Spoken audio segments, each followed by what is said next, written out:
Good morning વિદ્યાર્થી મિત્રો. ગઈકાલે આપણે સ્વાધ્યાય 1 ના સંદર્ભમાં જેટલા જરૂરી એવા દાખલા હતા એ ભણ્યા હતા. આજે સ્વાધ્યાય 1 ના પ્રશ્ન 3 ના જે ટૂંકા દાખલા છે એમાંના છેલ્લા 3 દાખલા છે અહીંયા ભણવાના છે. જોઈએ તો પહેલો દાખલો છે એમાં એવું કીધું છે કે મુકેશ, ધવલ અને વિનોદ એ એક પેઢીના ભાગીદારો છે. એમની વચ્ચેની મૂડીનું પ્રમાણ આપ્યું છે 4:2:3. મુકેશ નામનો વ્યક્તિ છે અને નફામાંથી ઓછામાં ઓછા 35000 રૂપિયા મળશે આવી ખાતરી કોણે આપી હતી? ધવલ અને વિનોદ. તો પેઢીનો વાર્ષિક નફો 90000 રૂપિયા હોય તો નફાની વહેંચણી કેવી રીતે થશે? અહીંયા ધ્યાન ઉપર લેવાની વસ્તુ કે આપણને અહીંયા મૂડીનું પ્રમાણ આપ્યું છે, નફા નુકસાન વહેંચણીનું પ્રમાણ આપેલું નથી. તો જ્યારે પણ નફા નુકસાન વહેંચણીનું પ્રમાણ આપેલું ન હોય એવા સમયે આપણે મન ઉપર એટલું લેશું કે નફા નુકસાન વહેંચણીનું પ્રમાણ આપેલું ન હોય ત્યારે નફાની વહેંચણી સરખા હિસ્સે થાય. તો અહીંયા એક વસ્તુ આપણને ખબર પડે કે 90000 રૂપિયા જે નફો છે એમાંથી મુકેશ, ધવલ અને વિનોદના ભાગે કેટલા રૂપિયા આવે તો કે સરખા હિસ્સે એટલે ભાગ્યા 3 એટલે કે 30000 રૂપિયા ત્રણેય ભાગીદારોને મળશે. મુકેશ નામનો જે વ્યક્તિ છે એટલે કે ભાગીદાર છે એને ઓછામાં ઓછા 35000 મળશે આવી ખાતરી ધંધાએ કે પેઢીએ નહોતી આપી. કોણે આપી હતી? ધવલ અને વિનોદે. તો સર અહીંયા આપણને 30000 મળે છે એને કીધું છે 35000 મળશે તો તફાવત આવે છે એ રકમ કોની પાસેથી લેવાની? તો કે તફાવત એટલે કે 5000 રૂપિયા એ રકમ કોની પાસેથી? તો કે જેણે ખાતરી આપી છે એ બે વ્યક્તિઓ પાસેથી લેવાની. કયા પ્રમાણમાં? તો કે નફા નુકસાન વહેંચણીના પ્રમાણમાં લેવાની થશે. તો નફા નુકસાન વહેંચણીનું પ્રમાણ સરખું છે એટલે બે ભાગીદારો 2500 રૂપિયા મુકેશ નામનો જે ભાગીદાર છે એને આપશે. તો પહેલા નફાની વહેંચણી તો એના સંદર્ભમાં મુકેશનો નફા ભાગ એટલે કે 90000 ભાગ્યા 3 બરાબર કેટલા મળશે? 30000. સેમ ટુ સેમ બીજો ભાગીદાર છે એટલે કે ધવલ. તો ધવલનો નફા ભાગ 90000 ભાગ્યા 3 એટલે એને પણ મળશે 30000. અને ત્રીજો ભાગીદાર એટલે કે વિનોદનો નફા ભાગ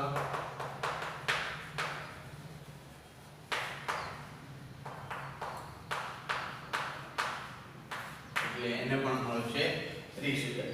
તો ત્રણેય ભાગીદારને 30000 મળશે. ત્યાર પછી મુકેશનો કુલ નફા ભાગ માઈનસ વહેંચણી પાત્ર નફો એટલે આપણને તફાવતની રકમ મળશે. તો 35000 માઈનસ 30000 એટલે કે 5000 રૂપિયા. આ 5000 છે એ કોણ આપશે? તો કે ધવલ અને વિનોદ.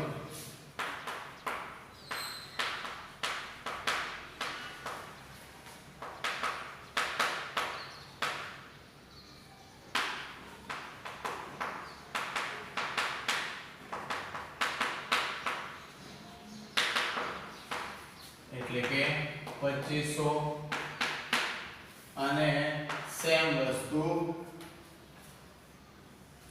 વિનોદના નફામાંથી મુકેશનો ભાગ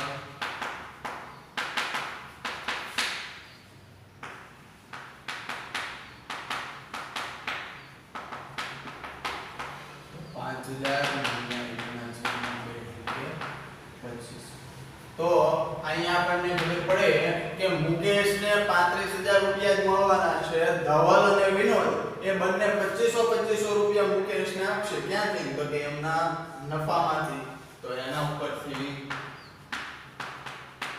ધવલનો નફો 30000 માઈનસ 2500 એટલે કે 27500 અને વિનોદ, તો વિનોદનો નફો 30,000 માઈનસ 2500 એટલે 27,500.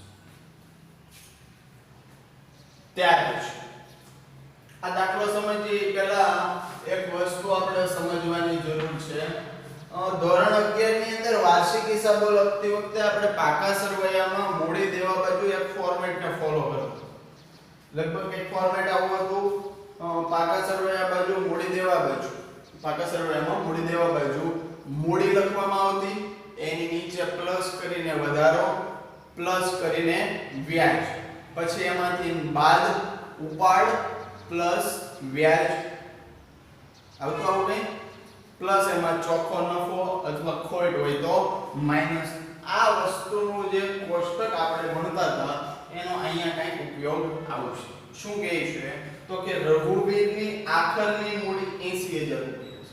આખરની મૂડી એટલે તો કે એમાં શરૂની મૂડી, વધારો, વ્યાજ, ઉપાડ, ઉપાડ પર વ્યાજ, ચોખ્ખો નફો, ચોખ્ખી ખોટ એની અસર આપેલી છે.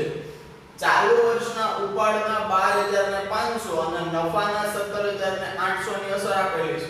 મતલબ કે ચાલુ વર્ષનો એનો ઉપાડ છે એ પણ એમાં ગણાઈ ગયો છે અને નફો છે એ પણ એમાં ગણાઈ ગયો છે. તો શરૂની મૂડી પર વાર્ષિક 6% એટલે કેટલું વ્યાજ થાય? આપણને ખબર છે કે ઉપાડ છે ભાગીદારનો એ મૂડીમાંથી માઈનસ કરીએ અને નફો છે એ મૂડીમાં પ્લસ કરીએ. ક્યારે? તો કે શરૂની મૂડીમાંથી આખરની મૂડી શોધવા માટે. અહીંયા આખરની મૂડી આપી છે અને શરૂની મૂડી પરનું વ્યાજ શોધવાનું કીધું છે. તો શરૂની મૂડી શોધવા માટે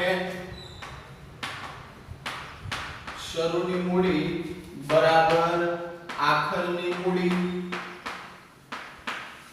જે વસ્તુ અહીંયા પ્લસ થતી હોય એ અહીંયાથી કરવી પડશે માઈનસ, અને અહીંયા માઈનસ થાય અહીંયા પ્લસ, એટલે કે ઉપાડ માઈનસ કરીએ તો આપણે ઉપાડમાં પ્લસ કરવાનો અને નફો પ્લસ કરીએ તો નફો અહીંયાથી માઈનસ કરવાનો. તો આખરની મૂડી અહીંયા ભાગીદારની આપેલી છે 80,000 રૂપિયા અને ઉપાડના 12,500 અને નફાના 17,800. તો 80,000 રૂપિયા આખરની મૂડી પ્લસ ઉપાડ એટલે કે 12,500 અને નફો એટલે કે 17,800.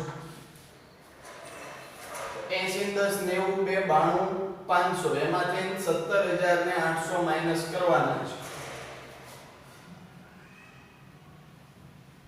17,800 એટલે 74,700 આવી કંઈક એની શરૂની મૂડી થશે. તો ભાગીદારની શરૂની મૂડી પર આપણે વ્યાજની ગણતરી કરવાની છે. ભાગીદારની શરૂની મૂડી પર કેટલું વ્યાજ ગણવાનું કીધું છે આપણને? તો કે ભાગીદારની શરૂની મૂડી પર 6% લેખે વ્યાજ આપણે ગણતરીમાં લેવાનું છે. તો શરૂની મૂડી આપણને મળે ગઈ કેટલી છે? 74,700.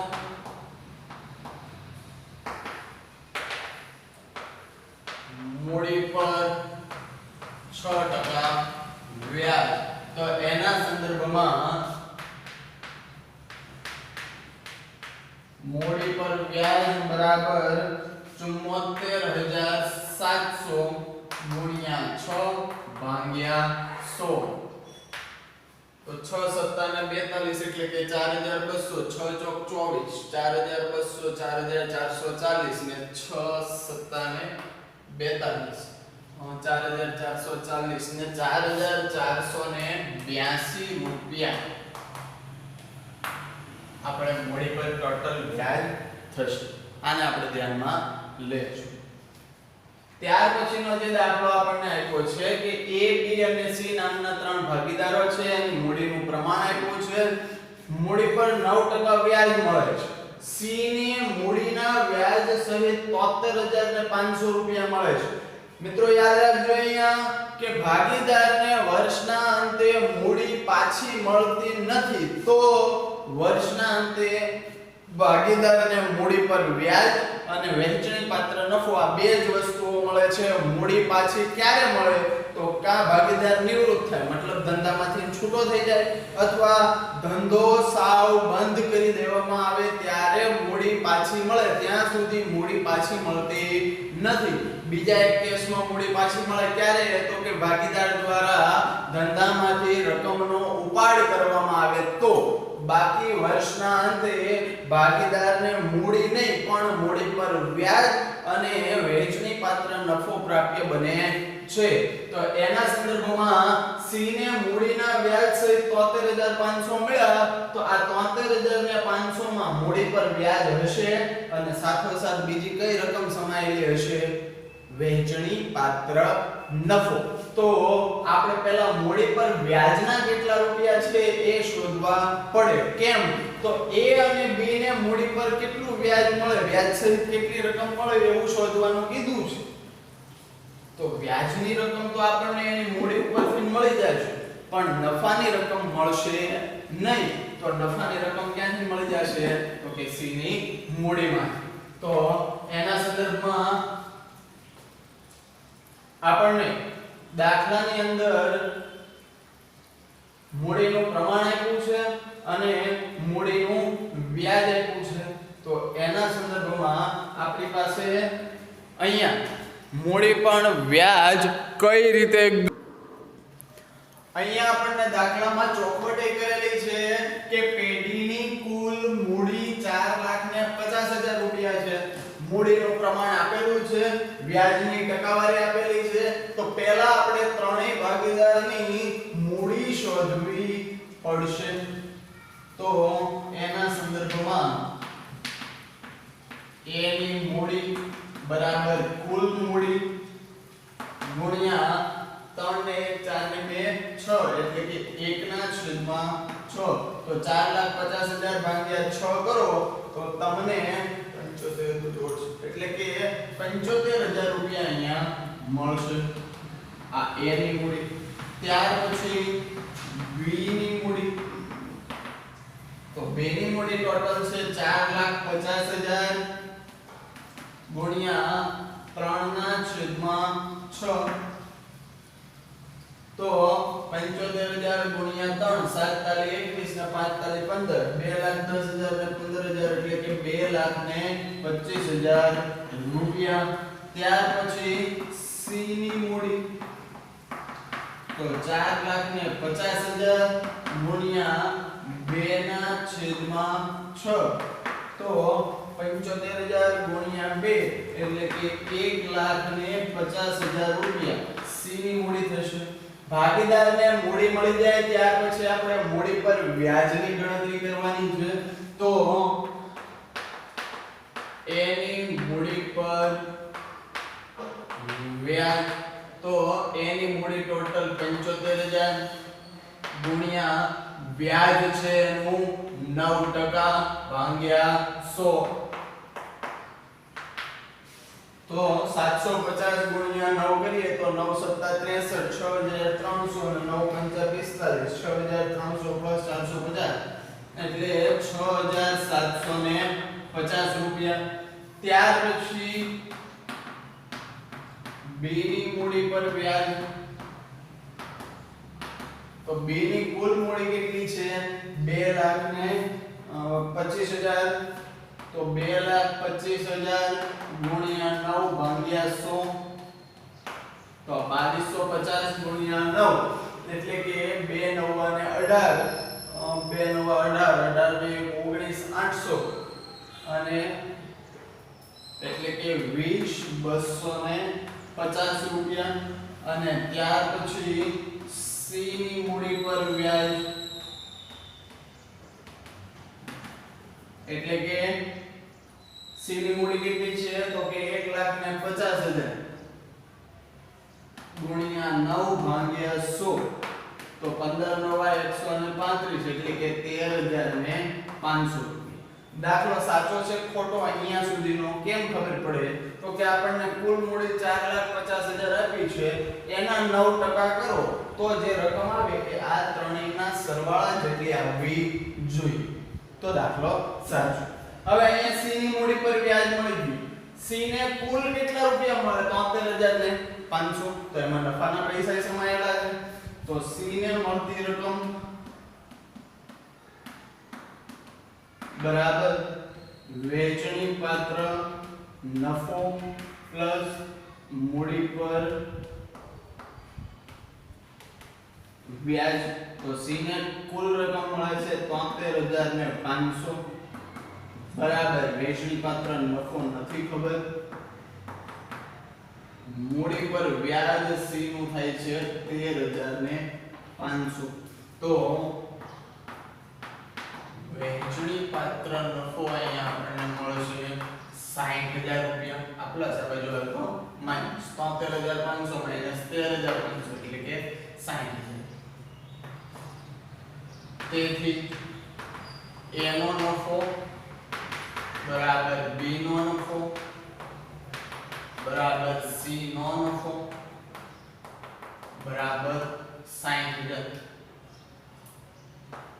તો A નો ભાગ બરાબર 60000 પ્લસ A નું વ્યાજ કેટલું છે તો કે A ની મૂડી પર વ્યાજ 6750 એટલે કે 66750 રૂપિયા B નો ભાગ તો કે 60000 રૂપિયા નફો પ્લસ B નું વ્યાજ કેટલું છે તો કે 20250 એટલે એને ટોટલ મળશે 80250 અહીંયા આપડા ચેપ્ટર નંબર 1 ને લગતા જે ટૂંકા દાખલા કે જે પરીક્ષામાં પૂછાય છે એ દાખલા અને થિયરી પૂર્ણ થાય છે તમને આજે સોલ્યુશનના ભાગ સ્વરૂપે અમુક દાખલાની રકમ હું આપીશ જે તમારે નોટબુકની અંદર પ્રેક્ટિસ માટે ગણવાના છે ચેપ્ટરના સંદર્ભમાં કોઈ ક્વેરી હોય તો મને ફોન કરી શકો છો WhatsApp કરી શકો છો આ ચેનલને સબસ્ક્રાઇબ કરજો જેથી કરીને તમને રોજે રોજ નવા વિડિયોઝની અપડેટ્સ મળતી રહે thank you that's all for the day